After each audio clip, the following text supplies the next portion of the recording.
When it comes to quality sleep, Ashley has you covered with top mattress brands at winning prices and with special financing options available. You can snooze now and pay later. Plus, your mattress purchase helps give the gift of better sleep to children in need and U.S. Special Operations Forces. Visit your local Ashley store or shop online today and make every snooze count. Financing is subject to credit approval. See store or ashley.com for details. Rosetta Stone is the language learning program with a lasting impact. I've been using their app to learn French, and it's not just about memorizing words, but actually having real conversations. And it's not just French. They offer 25 languages. Right now, Rosetta Stone has an awesome holiday deal, 50% off their lifetime membership. Every language, unlimited access forever. For anyone keen on diving deep into a new language, check out rosettastone.com. It's a game changer.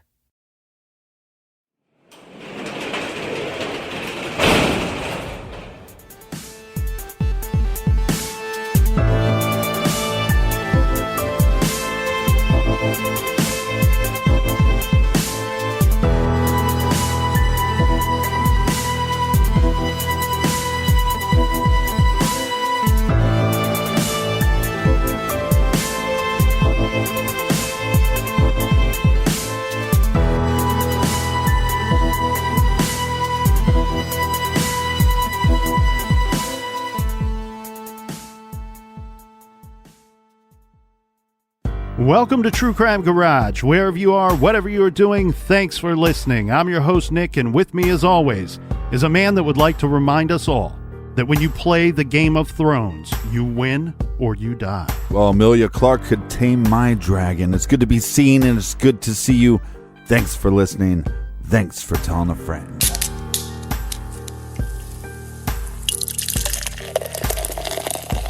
This week, we are happy to be featuring The Great Return by the great people over at Hardywood Park. Garage grade 4 out of 5 bottle caps. This IPA is bold and bursting with grapefruit, and it's a tribute to the decades of hard work by conservationists.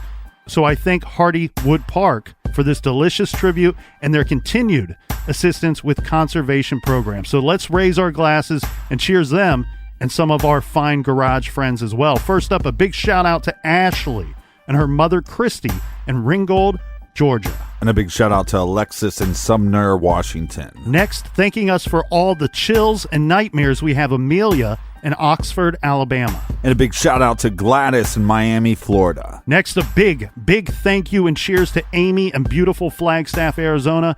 And last but certainly not least, we have Melanie in Pittsburgh, Pennsylvania. So thanks everybody for helping us out with today's show. If you want to help us out with next week's shows, go to truecrimegarage.com and click on the donate button. And make sure you check out our old episodes on the Stitcher app and also our weekly bonus show called Off the Record on Stitcher Premium.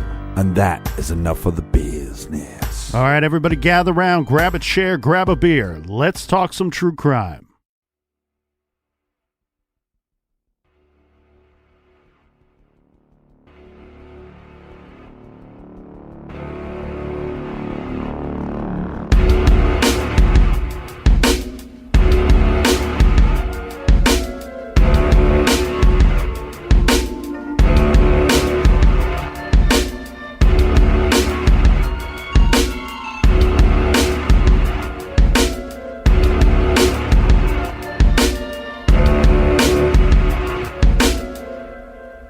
What's the address of your emergency? I'm actually camping in Ledworth, just outside of Ledworth. Uh-huh. My 2-year-old son, we can't find him. How long has he been missing? About an hour. An hour? Yeah. Are you by water? Yes. Do you know which campground you're in? It's Stone Reservoir, Timber Creek. Stone Reservoir? Yeah, or Timber Creek. Hold on. We need search and rescue. Jessica? Jessica? Yeah. What's your son's name? Or Okay, what is he wearing? he was wearing cowboy boots, a blue pair, like pajama pants, and a camel jacket. And he's got shaggy blonde hair. Is your husband calling too? Like, all down where we were camping at, and we can't find him at all. Okay, we need you to stay within cell service. We've got people going on the way. Thank you.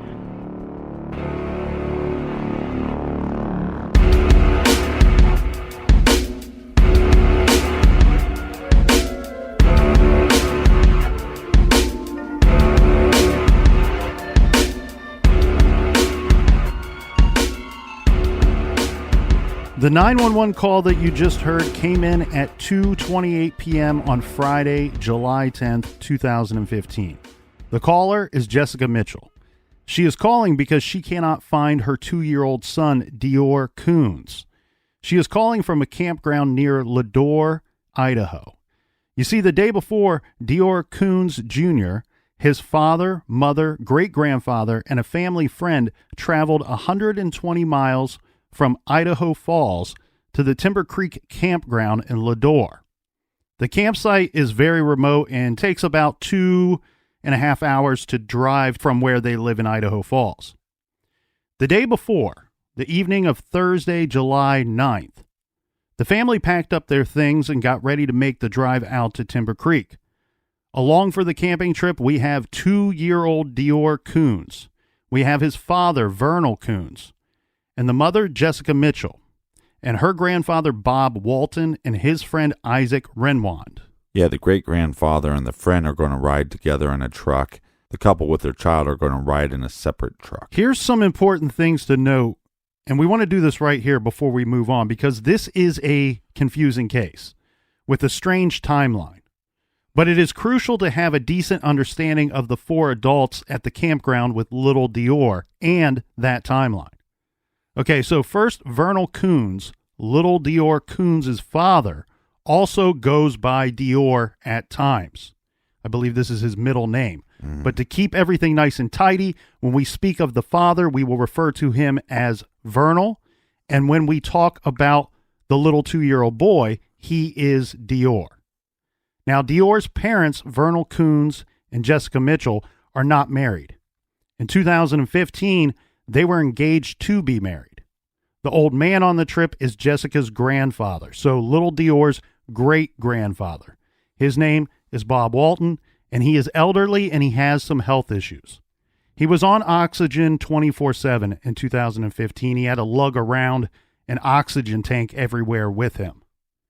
Jessica works for her grandfather as his caretaker. It's unclear if this is a paid position, paid in cash under the table, or if this is just her helping him out. Well, based off of interviews, I would assume that she's actually getting paid, because one of the reasons why they took the trip was this is kind of also a celebration of her working for 6 months, where she never has stayed at a job that long. Yeah, that was my vibe too, that I got, that she is being compensated or paid in some manner for this work that she's doing, but there's no real paper trail of such. Right. The 4th adult on this trip is Isaac Renwand. He is a friend of the old man's, a friend of Bob's. Yeah. Isaac, before the trip, has never met Vernal, Jessica, or little DeOrr. This friend situation has been deemed online as strange or odd. Isaac is much younger than Bob. In fact, Isaac is probably much closer in age to Vernal and Jessica than he would be to Bob. Bob and Isaac have been friends for about 5 years leading up to this camping trip. They at one point were next door neighbors or neighbors. Bob hired Isaac often to do yard work, and then they became fishing buddies. So let's get into this timeline. And this has been difficult to put together for reasons that will make sense later, but I used multiple sources to try to piece this together. So this was constructed using statements from the 4 adults on the camping trip and the sheriff from the lead investigative agency. After they packed up and left, the group went to Isaac's house to pick him up. The group made the trek and they traveled in 2 vehicles, as the captain mentioned. Vernal, Jessica, and DeOrr are in Vernal's black pickup truck. Isaac and Bob are in Bob's, and I believe this was a Chevy Blazer or a Chevy SUV. Again, this is taken from statements from the family and Isaac, and these statements are not very thorough. We do know there was a camper involved as well, but I'm not sure who was pulling this camper. The grandfather was. Okay. It was his. He owned it. They all arrived Thursday evening. First, they started setting everything up. They built a fire and it started to get dark shortly after they arrived. Mm-hmm. The next morning, they all seem to have woke up at different times, and it's very unclear as to the order in which they woke up. Well, let's start with where they slept. The friend is going to sleep in a tent. The grandfather sleeps in the camper. It seems like the couple with their child sleep in the blazer. And we have Isaac, who says he got up at least once or twice that morning and then went back to bed. So that adds to the confusion of the order in which they woke up. Yeah. Now, they did have breakfast. At some point, Vernal and Jessica and DeOrr leave. They get in Vernal's truck and they drive to DeOrr. DeOrr is a very small town, and it's near where they are camping. I think it's like a 10, maybe 15-minute drive. I think it's 7 miles just to get into their campsite, like a singular road. Now, on this trip into town, as we'll call it, they are going to hit up a couple of stops. Vernal says they went to get diesel fuel for his truck. Jessica says they go so she could buy some tampons. It's unclear what time they exactly left or how long they were gone, but going off of what Vernal says, they returned to the campsite at approximately 1 p.m. And while they're gone, Bob is taken around his friend to show him some different fishing sites and different fishing holes that he fished in when he was a kid. Now we have Jessica, Vernal, and DeOrr all back at the campsite. And it seems like everybody wants to go fishing at this time. And Bob and Isaac are back at the campsite as well. Jessica asked Isaac to show her where her and Vernal could catch some fish. Isaac walks with Jessica to a fishing spot. He says he thought Vernal and DeOrr were right behind them. Isaac shows her the spot, and he continues on to another fishing spot. Vernal joins Jessica, and now they are fishing, casting and looking at the water, just enjoying themselves. This is only about a 10 to 15 minute time frame here, so a very small window of time. Right. Vernal says he saw some tadpoles and wanted to show DeOrr the creek, so he walked back up to the campsite with Jessica. Bob is still at the site. Little DeOrr is nowhere to be seen. Jessica asked Bob, "Where is DeOrr?" Bob says, "I thought he was with you." Jessica says, "No, we left him with you." Okay, so now panic. The parents start looking for their boy, calling out his name as they search, and then the search widens. We have Bob who stays. He's the one that stays at the campsite while the parents are looking. They look for DeOrr for some time, and then the call is made to 911. Well, and like we said, this is like a 7 mile to 5 mile road just to get to the campsite. You're in the middle of nowhere. Mm-hmm. You would be freaking out. Yes. Yeah. And so the call comes in, as we said earlier, at 2:28 p.m. And it's Jessica on the call. And you heard that call, and she gives their location. She gives a description of her son who is missing. And she says, "We've been looking for him for about an hour." She's told that they're going to send search and rescue out to help and assist and locate the boy. Yeah. Now, one thing that we need to point out here that is interesting about this call, and we've reviewed many 911 calls, but one thing that's kind of stood out for me, that at some point the dispatcher asked if Jessica's husband is calling as well. And to which she says yes. So what's going on at this time is we actually have, even though they're not married, I think Right. the dispatcher's making an assumption there. But at this same time, we have both Jessica, the mother, and Vernal, the father. They're both attempting to call 911. Yeah, now Vernal couldn't get signal, so he drives about 1.5 miles down the road to try to get signal. And she actually had signal.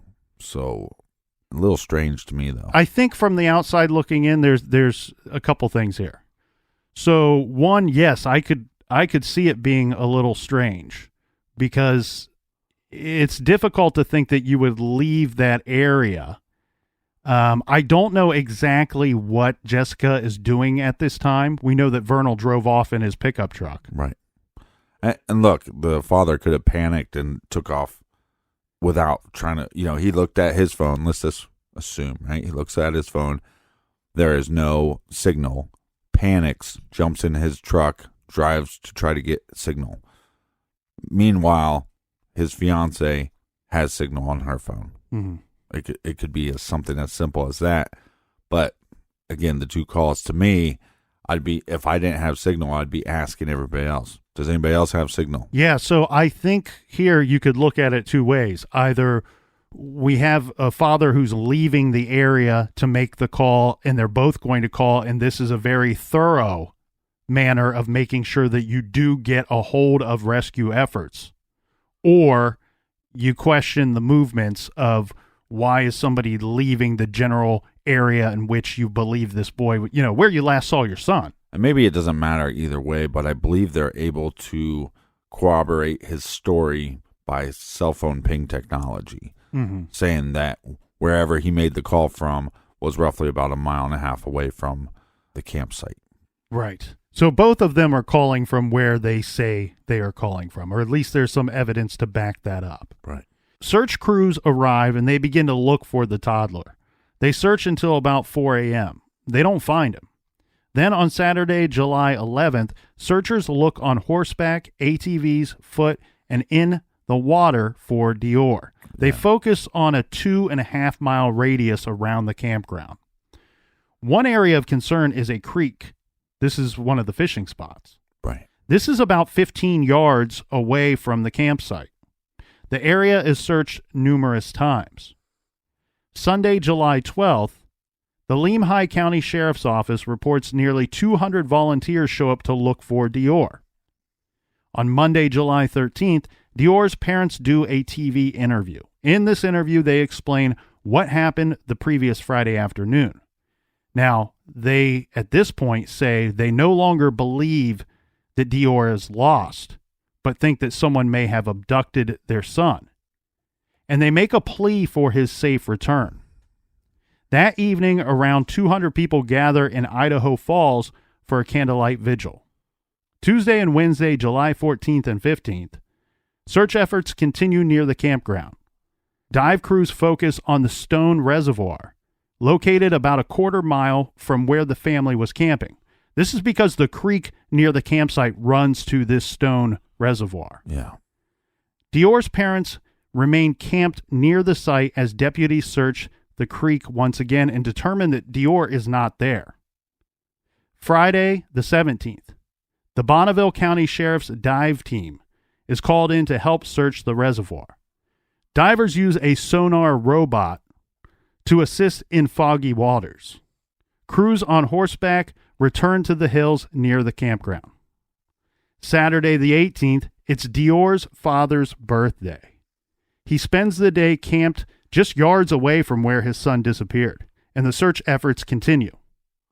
On Sunday, July 19th, it's now been 10 days since DeOrr was last seen. The Timber Creek campground has been searched dozens of times. Crews have scoured the Stone Reservoir and creek. Investigators release few new details, and DeOrr's family remains desperate for answers. Up to this point, now this is a statement released from the searchers. They say that after 10 days, up to this point, no evidence has been found to suggest where the 2-year-old boy may be. Yeah, so we have this little baby boy. What are our options of what possibly could have happened to him? So the lead investigative agency, the Sheriff's Department, the Lehigh Sheriff's Department, they state that they are working under 3 possible theories. One, that it was some type of animal attack. So wolves was the main concern. Yeah. There were wolves in the area. Some had suggested maybe a bear, but we also eventually, this case is difficult in the sense that we have a lot of statements from different people that are involved in this case and then later not involved. We've had a lot of people come in and out of this investigation from 2015 to current day. So later on, somebody would suggest that a bald eagle would be the main threat. But it seems like the sheriff's department, and I'm going to go with them because they know the area better than anybody else. Right. Their main concern was a wolves in the area. So animal attack is one possible theory. And their second theory is possible abduction.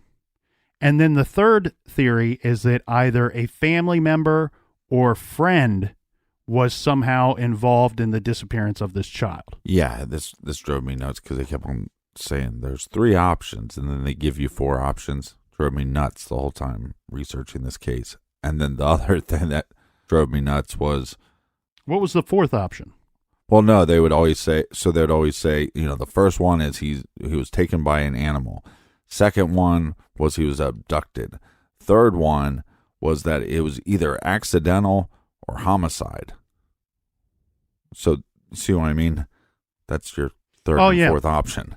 So it always drove me nuts when they went, we have 3 theories. I'm like, well, actually you have 4. Yeah, I don't think I said that clearly. I went away from my paper here. You're exactly right. The third theory was that either a family member or friend was involved in the accidental death or homicide.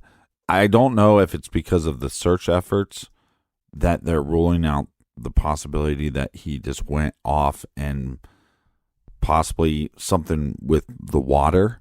Mm-hmm. I know all those little fishing holes were searched extensively, and so maybe that's why that theory is not on the table.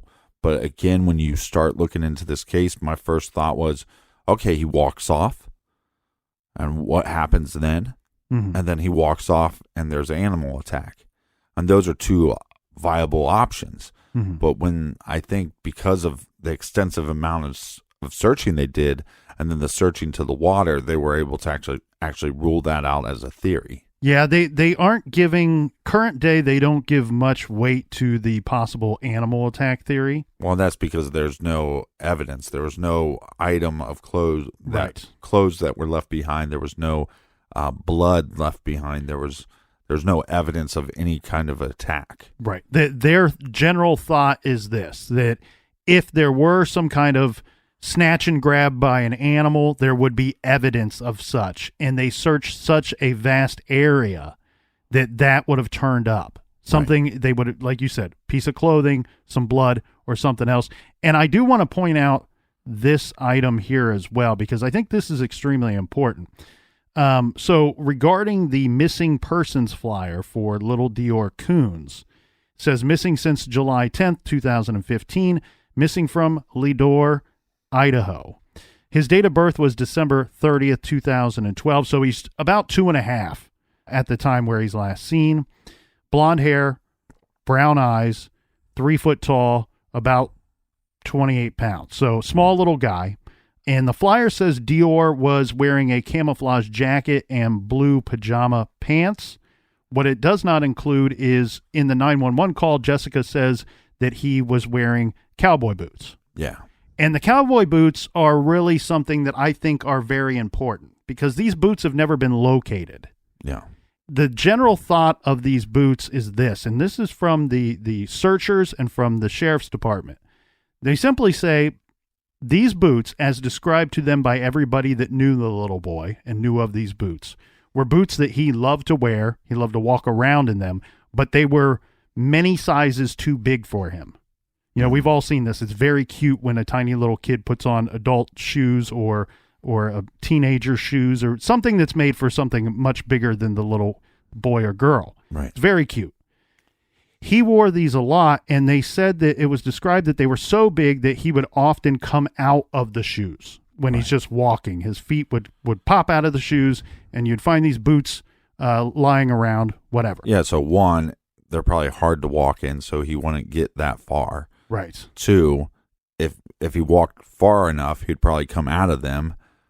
3, if somebody snatched him or if an animal snatched him, then he'd probably come out of the boots pretty easily, no matter where the animal grabbed him at. Right. And their argument to suggest that the animal grab is not likely, the biggest argument is therefore the boots, because they're saying, look, yeah, you could present a case that in this huge area that maybe we missed a drop of blood, Right. but we're not going to miss these boots.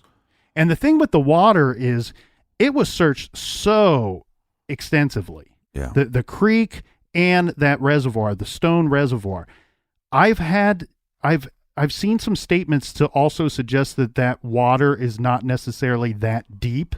So it wouldn't be, we're not talking about something that would be incredibly difficult to search. Right. So there's no evidence of this boy in the water. There's no piece of clothing that they find. They do not find any blood. And in one report, it states that the scent dogs never picked up a scent of this little boy at the campsite.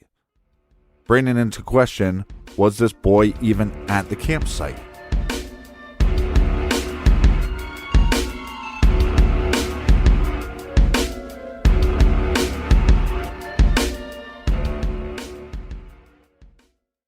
This show is sponsored by BetterHelp. Do you look forward to the holidays? Maybe you struggle with seasonal blues.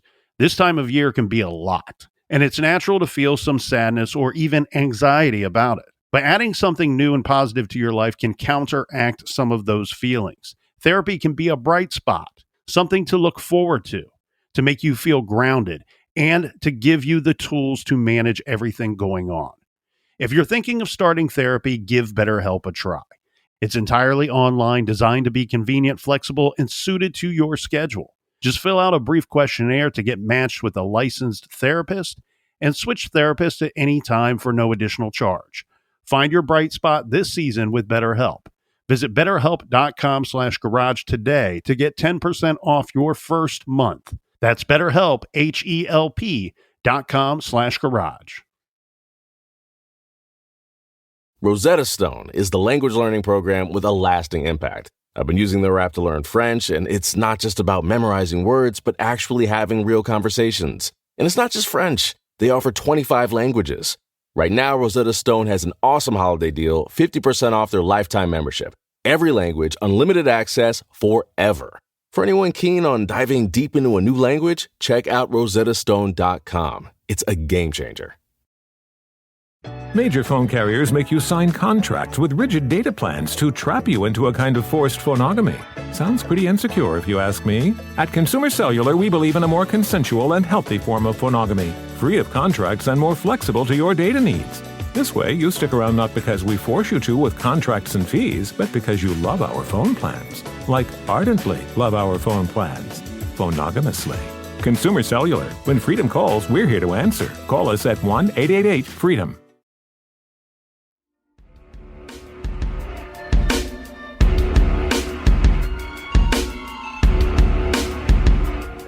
All right. Cheers, mates. Cheers to you, Captain. We wanted to take this time to play for you that interview, that TV interview that we discussed during the search timeline for little DeOrr. Here, you are going to hear his parents discussing how he went missing and what they hope they can find in their search for him. This is from EastIdahoNews.com. All right, DeOrr, so take us back. Was it Friday? Yes. I'm not sure what day it is today. Today's Monday. It was Friday. It was Friday. Friday at about 2:26 is when I, was it 2:26? It was 2:36 when I called. It was 2:36 is when she called, and I was in the truck hauling down to the road to try and get service because I didn't think one bar would get it. So she got very, very lucky. I was blessed that she was able to get service because I didn't want to try and risk getting halfway through my talking to the 911 and have it cut off. So I went down to where I knew I can get a little service about a half mile down the road.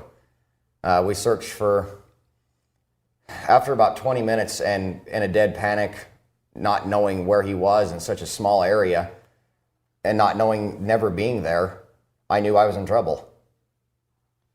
So we decided to call search and rescue, and that's when I drove down. She tried getting a signal out. As soon as I got a hold of them, they told me that she was on the other line with them, and they had our location, and they were on our way. They were amazing. They are amazing, and they still continue to be. Lemhi County Sheriff and Salmon Search and Rescue, you could not ask for a better group of people, volunteers and search and rescue, and just everybody You couldn't ask for better people. So sincere, so concerned. And everybody was so emotionally attached to this, as anybody would be of a 2-year-old. He's pretty small for his age, but he moves pretty good. And that was our concern. He was right with us. Where it's at is, I thought it would be perfect to go camping there because it's enclosed by walls of mountains and there's not much space around there that he could go. And our biggest concern was the creek, which was knee deep, few feet wide, but he's a little guy. They finally, yesterday, we were able to put that to rest, and Lehigh County Sheriff, Sheriff Dave, and the rest of the sheriffs have put out that they assured me there is 100% chance that he is not anywhere in that water, around that water. They have torn that creek upside down and in and out. Divers have gone through wetsuits, along with the helicopter. That was the world's most advanced search and rescue helicopter, volunteered out of Montana. And those guys were just amazing. The accuracy they had with the night vision ability it has and the heat range it can see. They were, the one guy, I can't remember his name. I've met so many people, so many good people, but his own safety, he was more or less, he was strapped in and he was on the side of that helicopter looking, and he was looking down. I remember them telling me that they asked the search and rescue to go look over because there was an orange insect repellent can, they think, by the bank, and they were dead on. That's what it was. That's how accurate these guys are. They thought it might have been like a part of a shoe or something, but they said, go check that out. These guys search miles. So the mile radius they have it is a very rocky terrain. It is very open, but it's not, the helicopter that is used to back very deep Montana. It is designed for a lot worse situations than this. And there was not a trace of my son found. There still isn't, but the search is on. That's the hearsay of things has kind of gotten way out of hand. The search is so far has been put on that has been suspended, and that is not entirely sure or true. Sheriff Dave of Lehigh County, I just spoke with him on the phone this morning. He has got horseback riders and trackers up there right now, and very, very advanced professionals. I'll be going up and I've just come down to get any resource I can get to go back up today. What questions did you guys have? Tell us a little bit about, first off, how are you guys holding up? I know a lot of people are praying for you. They're concerned about friends and family, and hoping to be strong for him. The support around us is what's, I know, keeping me together, because if we didn't have all of our family, the minute I called my mom and she was up there in a matter of hours, and same with the rest of our family, they were just up there around us. Luckily, a few phone calls is all it took at first. And we had, just as Sheriff Davis said in the news, there was 175 plus people up there in the grid searches, volunteers, professionals, and anybody I called. There's the service up there is very here, there. It's camping, you know. We're trying to hold up the best we can, but we have hope is the thing. Hope is what keeps it going. Hope is because the search is not over. Search is not done. We will find him. No matter what. You were in the truck, so was it you that first realized, oh no, DeOrr's not here? No, we both did. No, we both did. After 20 minutes of up and down the creek and up and around the camp, and he wasn't there, that's when I got in my pickup truck and drove down the road to try and get some service. Yeah, especially after screaming his name. We have nicknames for him. No sound of him. This little boy crying. is not. He's a goer and a mover, but he does not go away from his parents. He does not. Yeah, he's very attached to us. So this is very unusual. Very, very unusual, sir. And we didn't hear people around us. We didn't see anybody. We have. Have you told them about the EMT bag? That needs to be addressed. Yeah, I know social media can be a good thing, but it can also be a bad thing. We just don't want anything twisted. Yeah, we don't want to twist it. So clear up any rumors that you've seen or heard. We need to talk about that. One thing that we concerned me. want to get to that. What's most of the biggest rumors that are going around is, I mean, I have heard everything from why you would make a rumor that has to do with a 3-year-old is, if you're not going to help, please don't. If it's not helpful. Yeah, this is a 2, almost 3-year-old we're talking about. Please help us. But I've heard everything from, I am a truck driver. I've heard everything from my company won't let me come home off the road to look for my son. I was there the entire time, and my employer, 4 hours after my son went missing, has been up there day and night, has not slowed down. And that one bothered me, and then they got worse, and they got worse, and they got worse. But that's a handful of bad with a bunch of good. The amount of support is very overwhelming, and it's good. Are there any rumors that you've seen or anything you want to clear up, Jessica? Somebody at the store in DeOrr said, it was one of the ladies that had worked at the store, said that they saw a gentleman and a younger blonde boy matching our description of our son, really filthy, buying candy for him, and he was just bawling in a black truck. That is the only. Here's the problem. My pickup truck's drives black. A black truck. As a family, we went down to get a few things. So it could have been earlier. It was earlier me, that day. But they claim it was at 6 o'clock that evening, and we were search and rescue until 3:45. Yeah, we haven't left the camp since 1 o'clock that afternoon. So it's just a lot of hearsay, and was anybody camping around you? That we don't know. I come to find I didn't know the area, and I didn't know it's very open, but you can't see much. There's a road that goes up and along the top. We're camped underneath the reservoir, basically right below it, and you can go up above the reservoir. And I didn't even know the road was up there. And as I traveled up there myself, I come to find out I can see everything going on in that campsite, but you can't see out. You can't see up, you can't see around, and if anybody comes to the bottom of your campground, you can't even see they are. So they could have come into your camp. They could have came in and you couldn't never know it. And with the water it was not a fast running, it's a creek, but it is quite loud moving through the logs and things like that. So hearing range is not all that far either. So you couldn't hear anybody coming up either. So he was just kind of playing, and you guys were doing your thing, and then you noticed. He was playing with my Grandpa. He was getting ready for a nap. And I say it was almost. By that time, it was almost 2, and he usually takes his nap. We decided we were going to go a little exploring. He was going to be good with Grandpa by the campfire. We weren't more than probably 50 yards away in 10 minutes. But the time I seen him to the point I figured out he was gone. And I come back up in the creek, and I actually seen there were some things down by the little minnows and I thought he would just love. So when I come back up to get him, and I yelled over to Grandpa, where's little DeOrr? He immediately shocked. He says, he came up to you because it's such a small area. That's what a lot of people, they don't understand, is they just assume, how could you let your kid out of your sight? This area is pretty well blocked in, and you can see, there's no way you couldn't not see him in what we thought. And in a split second, your whole world is upside down and vanished.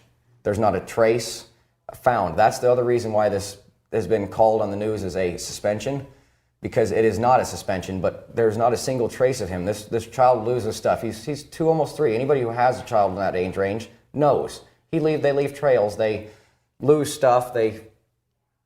Nothing. Anything. There's just nothing.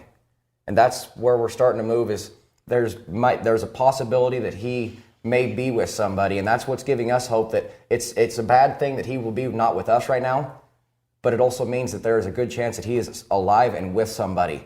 So we are trying every aspect we can, any aspect we can. Is that what your gut tells you, as his father? Yes. As his father, I believe, and I think after being up there, and a lot of people agree with me, a lot, that he is no longer up the mountain anymore. The searching advances they used and was just very thorough for miles. It wasn't a stone left unturned. There still isn't, and we're going to continue to search. But being his father also, that's where my heart and my gut tell me, but I'm not sure. So that's where I'm asking the public's help. Anything. The Lehigh County Sheriff is who's handling this, but They're not designed for systems quite like this. They've got 2 phone lines, and please be patient. They're doing the best they can, and we all are, and we will find him. Do you plan to maybe hold a vigil down here? I guess you maybe haven't even thought about it, or do you want the community in Idaho Falls to rally? I mean, I know they don't want a lot of people going up there. That's what we're not real sure. I don't, yet again, as a father who's very concerned with the whole family, we'll tell you yes. If we can get the whole state of Idaho up there, we would love to. But in such a small area that has been combed and combed and combed, something may have been missed, but I don't know. I'm going to be getting with the Lehigh County Sheriff and the Salmon Search and Rescue to see what their thoughts on everything is. And trust me, with such a small area, 175 people, there was nowhere to park, nowhere to walk. There was grid searches up from one, and there's ridges on one side of you and the other, and they're not very far apart. And there was all searched, all the way down to the bottom, all the way above the reservoir. The reservoir itself, a lot of people know the place.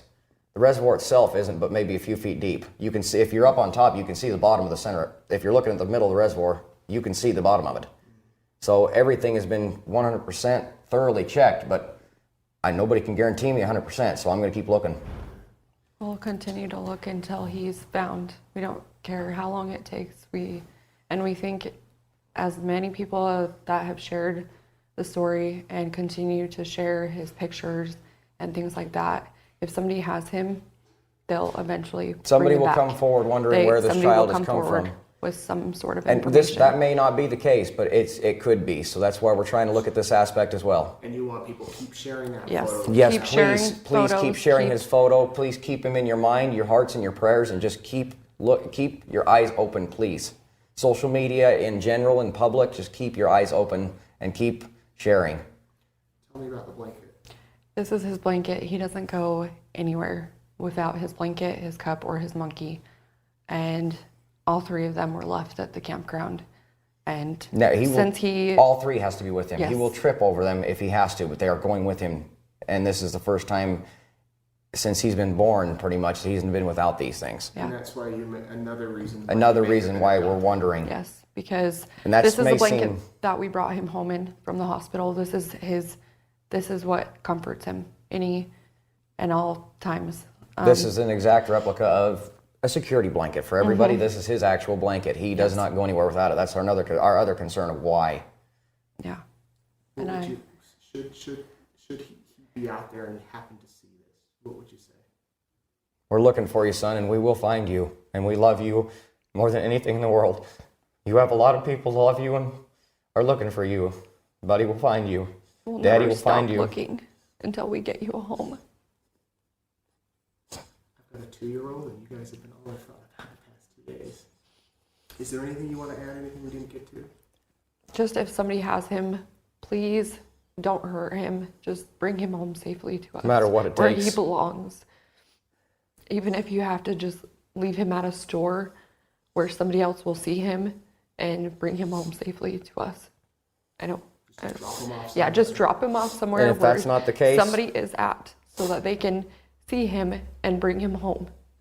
And if that may not be the case, we will search for you and search for you and search for you until we find you. Okay, so a lot to unpack here with that interview. Mind you, this is just days after DeOrr is missing. So that opening statement where Vernal says, I don't even know what day it is today. Let's keep in mind that seems like an odd statement to me when I first saw this interview. But then I look at the date of the interview and realize, this is just within hours and days of this boy being missing. Right. There's a good chance he may not know what day it is. And if he's been actively looking for his son this entire time, which we know from the other searchers involved, that the parents did remain up at the campsite for a very long period of time looking for their boy. And I would say that their demeanor seems a little frantic.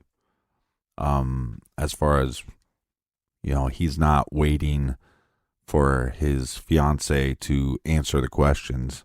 He's jumping right in, talking over her, and she obviously seems pretty distraught. I mean, her tone is much lower and much softer and much more worrisome, but they definitely seem frantic about the situation. And so to me, that would point to them telling the truth.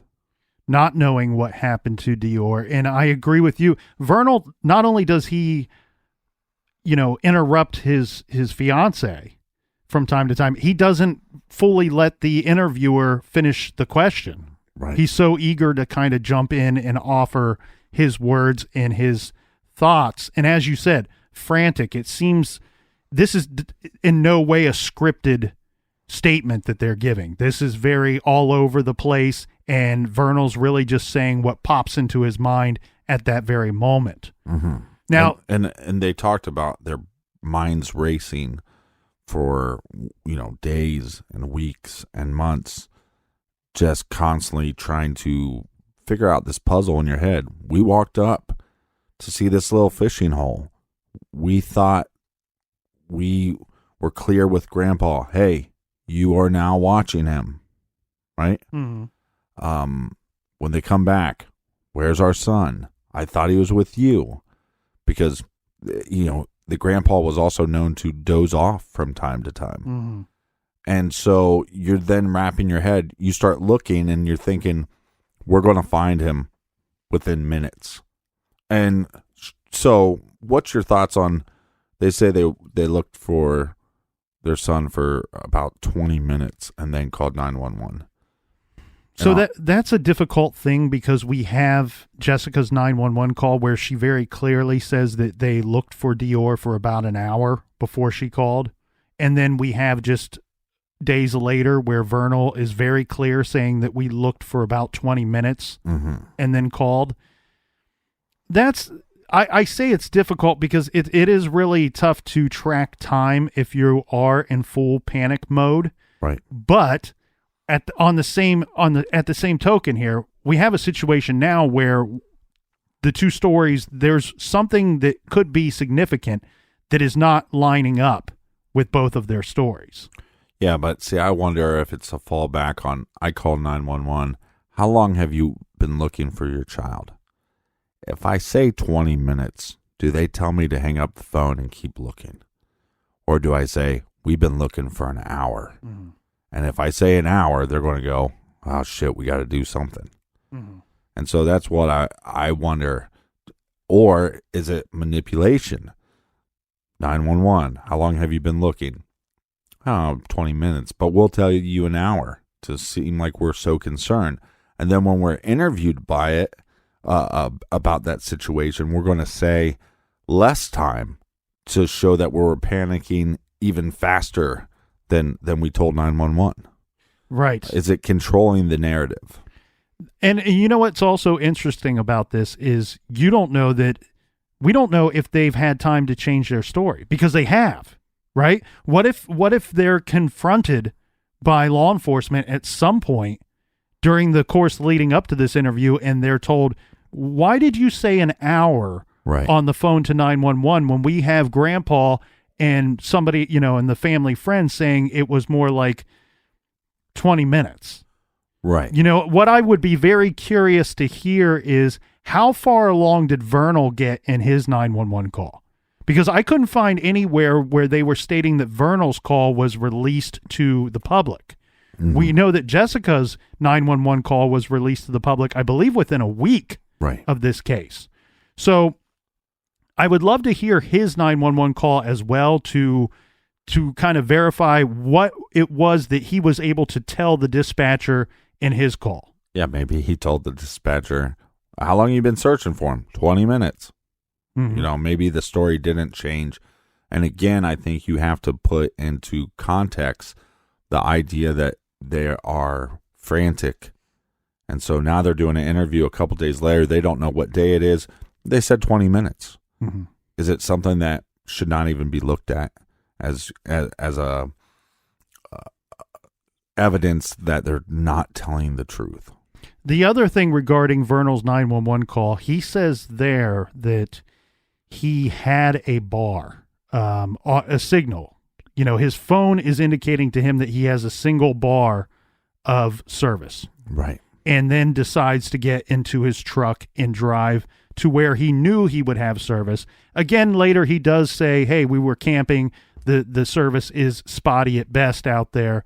So I don't know that that's really something to really hone in on, but it is just one of those, oh, by the way, kind of things to note that he references at the time when he looks at his phone that his phone is indicating he does have some type of service before he drives away. Right. And I think, again, put everything into context. You're in Walmart walking around with your kids and you turn around and one of them's gone. You will push people out of the way. You will act like a maniac until you see your son or your child. And I think we've all been there. Anybody with kids, you turn around, they're gone. Oh no! And then you just go into freak out mode. And so, some of these reactions and some of their actions, I think, can be explained away by you're in panic mode. Mm-hmm.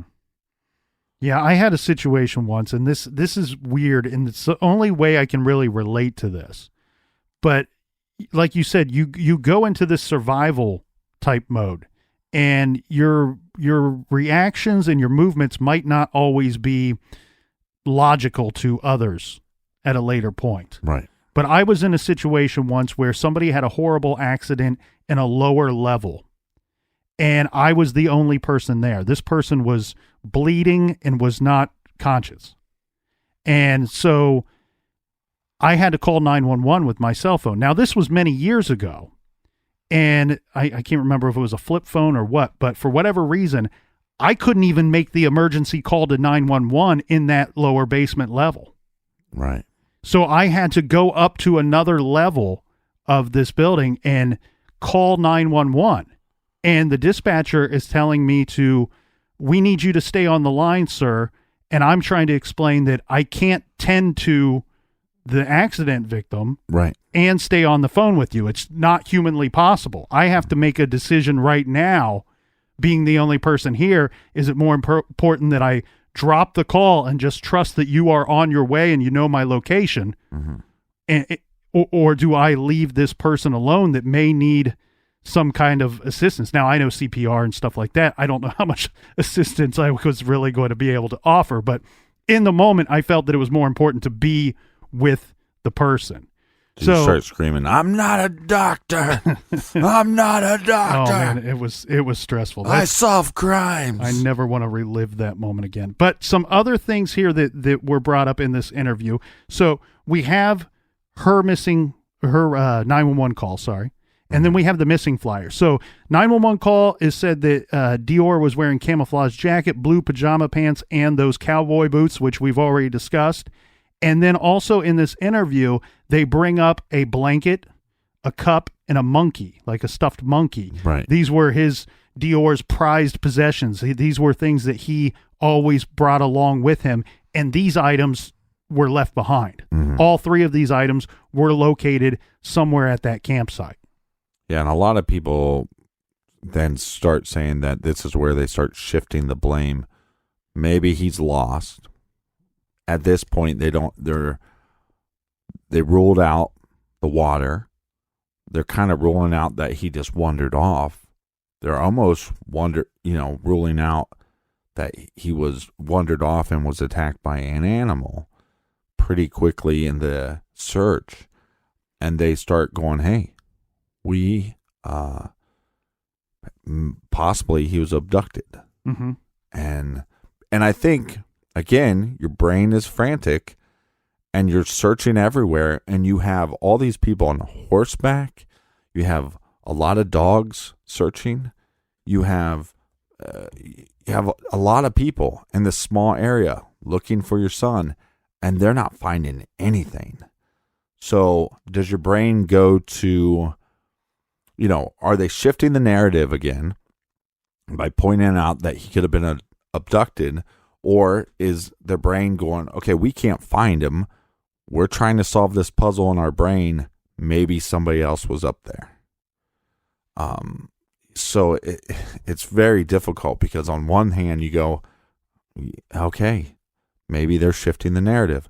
Or on the other hand, you go, they sound so panicked that they are grabbing at straws to figure out the answer. We also have in that interview where Jessica references that a possible eyewitness may be seeing DeOrr later with a man buying candy. And as they indicate in the interview, this would have been in like the 6 p.m. time frame. Yeah, this is kind of strange.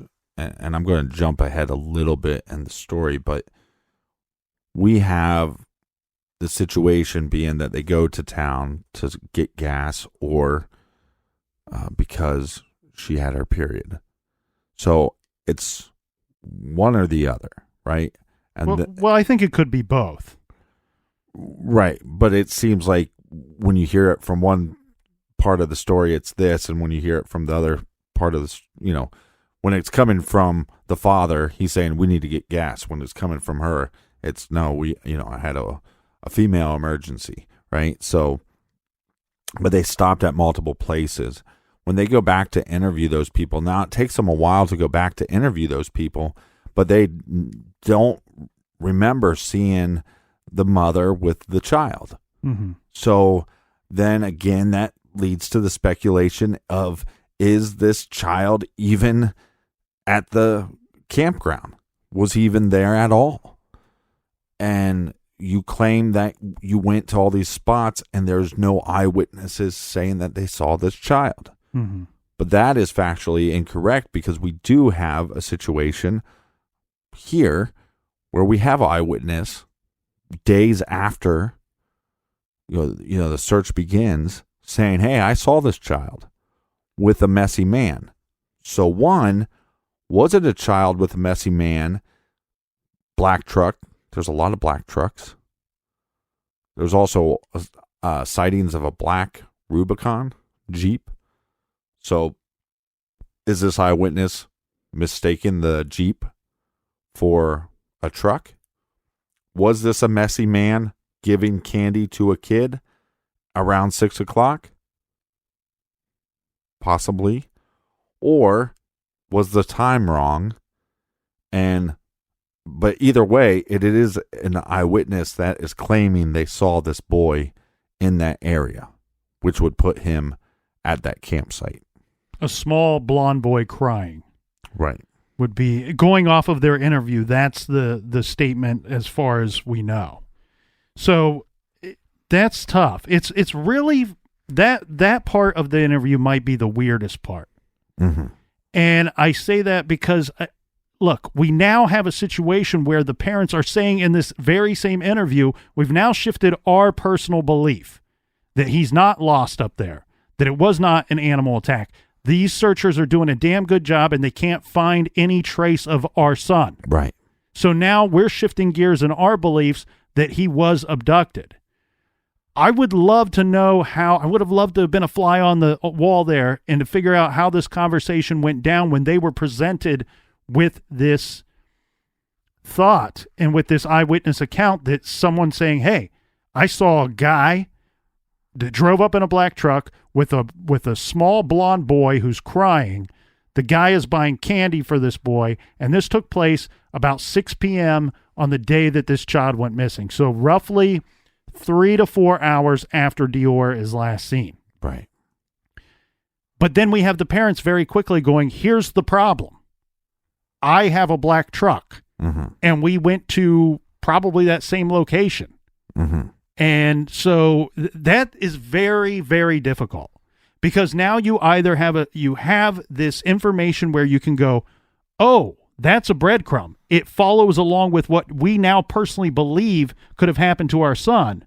But they dismiss it. Right. But again, they're trying to analyze all this stuff with a frantic brain.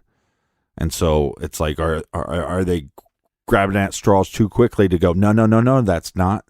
That wasn't some shady man. That was actually me, And you just got the time wrong. That's where I question it. I question is it in fact that they are grabbing at straws, or is it such that they are trying to put the boy with one of them at one of their locations. Again, when shifting, later yeah. we have people that can't put the boy with them at any of the locations. Right. But the mother later says that when they were at one of the stores that she saw a creepy older man kind of staring blankly at her son, which they call little man. And again, is that it's one of those things where it's like, is she just trying to remember everything that's possible so she can give you as many pieces of the puzzle for law enforcement and for the public to figure this out? Or is it shifting the narrative? And was there even a creepy man that was staring at her son? Well, and at some point in the investigation, as an investigator, you're left with looking across the table, talking to a person that may have been one of the last people to see little DeOrr, and you're asking the mother or the parents at some point, when you've run out of questions, this is where you go. You go, okay, now I need you to think really hard and really think about that day and tell me, was there anything, any way that was out of the ordinary, seems strange or odd to you about anybody or anything that day? You're left with that really kind of dumb, open-ended question, right? Right. But when you can't find any trace of this person, that's all you're left with, and you have to ask that question. And now you have a situation where you say, okay, do we have parents that are going, okay, I'm thinking really hard. Oh, wait. Oh, I remember this dude. He was kind of creepy. He was staring down my boy. And, okay, that's a possible lead. Or is that an opportunity, again, for the parent to deflect away from themselves, to deflect possible guilt and suspicion away from themselves and onto just another possibility of what could have happened? Well, the snitchation and the Pauly D and the T-shirt time. What drives me nuts about all these scenarios, and I don't know how it exactly went down, but to me, it's like, okay, we have these parents that say our child is missing from this spot.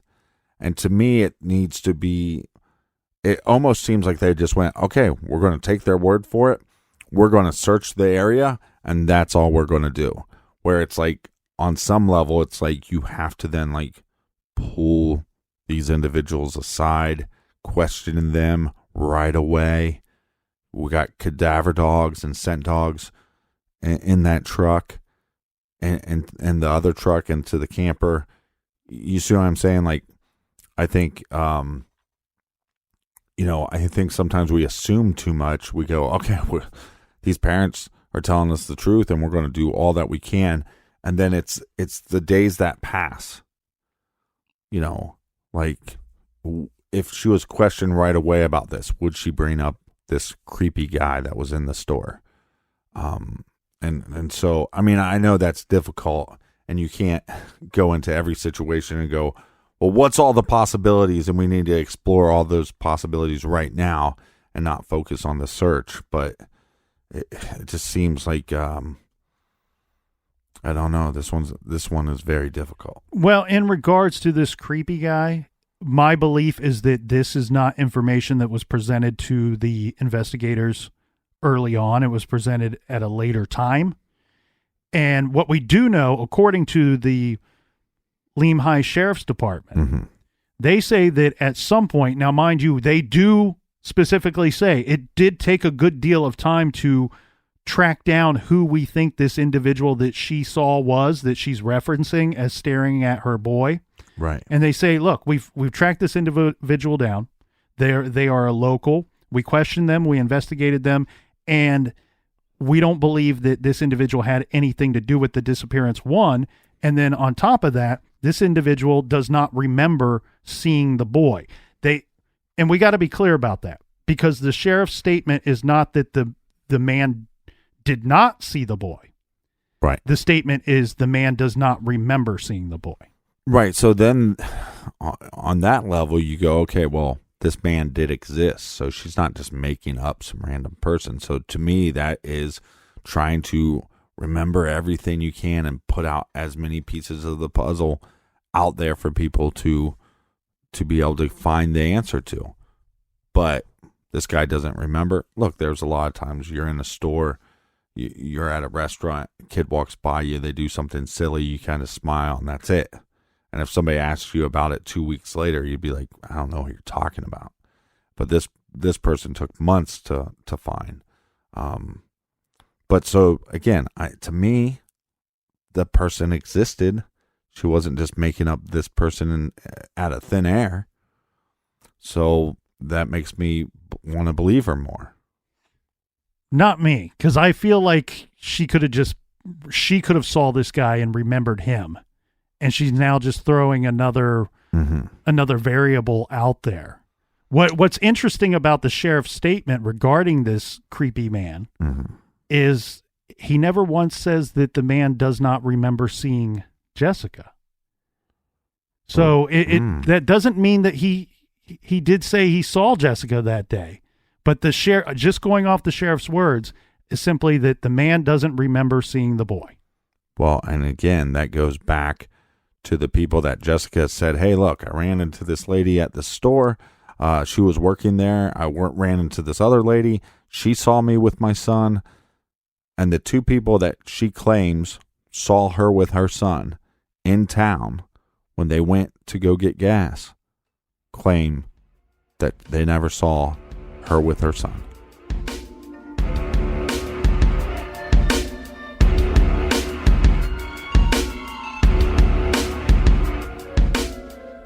So much more to get to, so join us tomorrow in the garage. Make sure you tell a friend and share on social media. Yes, sir. And until next time, be good, be kind, and don't litter.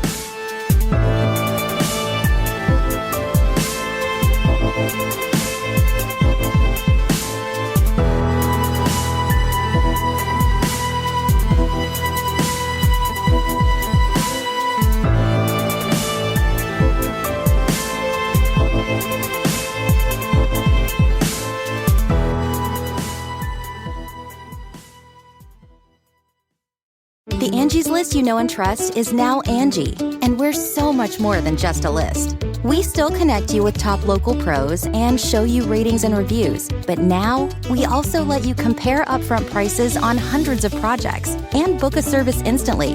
We can even handle the rest of your project from start to finish. So remember, Angie's List is now Angie, and we're here to get your job done right. Get started at Angie.com. That's ANGI, or download the app today.